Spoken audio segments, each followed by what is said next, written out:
iniciación de una nueva etapa en la fecunda vida de esta casa de estudios, con la que se abre también simbólicamente una nueva era de mutua comprensión y respeto entre la universidad y el gobierno. En el pasado inmediato, esas relaciones sufrieron un grave deterioro. Sin embargo, mi gobierno, que es un gobierno de universitarios, aceptó el reto del diálogo, no de la gritería anónima.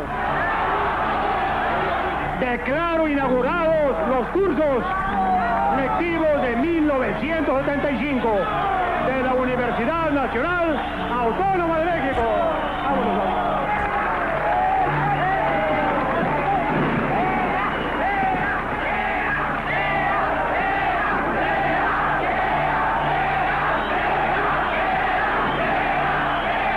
Polémico, represor, protagonista de una de las mayores crisis económicas de México, persecutor del periodismo en los 70s, aliado también de Richard Nixon.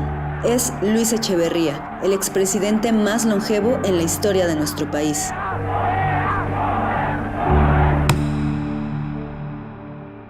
Personaje controversial de la política mexicana y considerado el padre del populismo por algunos detractores del actual gobierno, quienes han llegado a compararlo con AMLO y su cuarta transformación por sus políticas públicas. ¿Por qué su nombre es tan polémico? Luis Echeverría Álvarez fue presidente de México del 1 de diciembre de 1970 hasta el 30 de noviembre de 1976. Estudió Derecho en la UNAM, donde también fue catedrático, y en 1946 ingresó al PRI, donde ocupó varios cargos como oficial mayor del CEN de la Secretaría de Educación Pública. Echeverría fue el secretario de Gobernación durante el mandato de Gustavo Díaz Ordaz, por lo que se le relaciona con la matanza del 2 de octubre de 1968. De hecho, en sus memorias el propio Ordaz dirigió la culpabilidad de esta tragedia hacia Echeverría y otros funcionarios. Pero el evento histórico por el que más lo recordamos es su responsabilidad en el Halconazo, una segunda represión estudiantil que tuvo lugar el 10 de junio de 1971 y que dejó un saldo de al menos 17 muertos y decenas de desaparecidos. De estos pequeños grupos de cobardes terroristas, desgraciadamente integrados por hombres y por mujeres muy jóvenes, surgidos de hogares generalmente en proceso de disolución, mayoritariamente niños que fueron de lento aprendizaje, adolescentes con un mayor grado de inaptación que la generalidad, con inclinación precoz al uso de estupefacientes. Ambos sucesos, el del 68 y el 71, lo llevaron a convertirse en el primer expresidente mexicano en ser juzgado por la violación de derechos humanos, además de recibir 2 órdenes de aprehensión por el delito de genocidio. Sí, por genocidio. La primera orden fue en 2002, pero obtuvo un amparo, y la segunda en 2006, cuando un juez federal ordenó de nueva cuenta su arresto y el cumplimiento de prisión domiciliaria debido a su edad y su estado de salud. Pero en 2009 finalmente fue absuelto de toda responsabilidad. Otro lado oscuro del político fue la persecución a los medios de comunicación. De hecho, se le considera el actor intelectual del golpe del diario Excelsior, cuyo director Julio Scherer fue echado en 1976. El turbulento sexenio de Luis Echeverría es recordado por haber sido escenario de la primera crisis económica desde el inicio del llamado Milagro Mexicano. Muy seguro de sí, se lanzó a la compra de empresas al borde de la quiebra para sostener de un hilo los empleos, un movimiento permeado de ineficiencias y corrupción.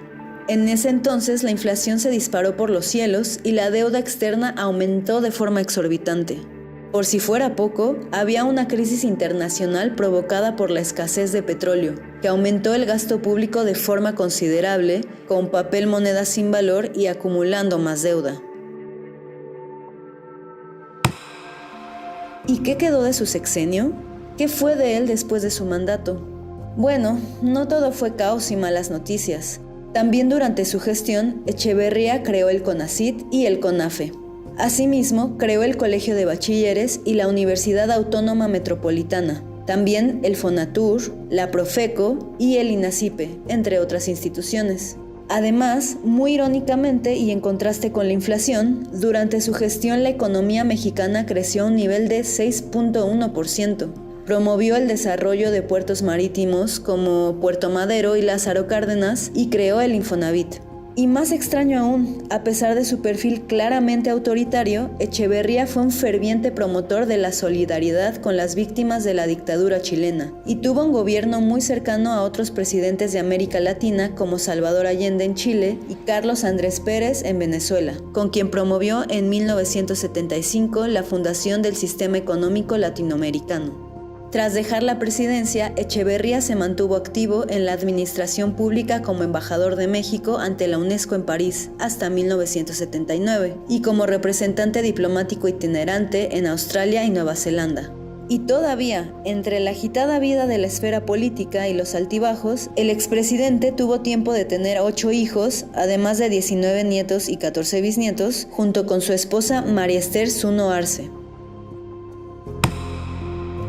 Definitivamente un personaje de claroscuros, un hombre de contrastes. Su legado, para bien y para mal, es innegable.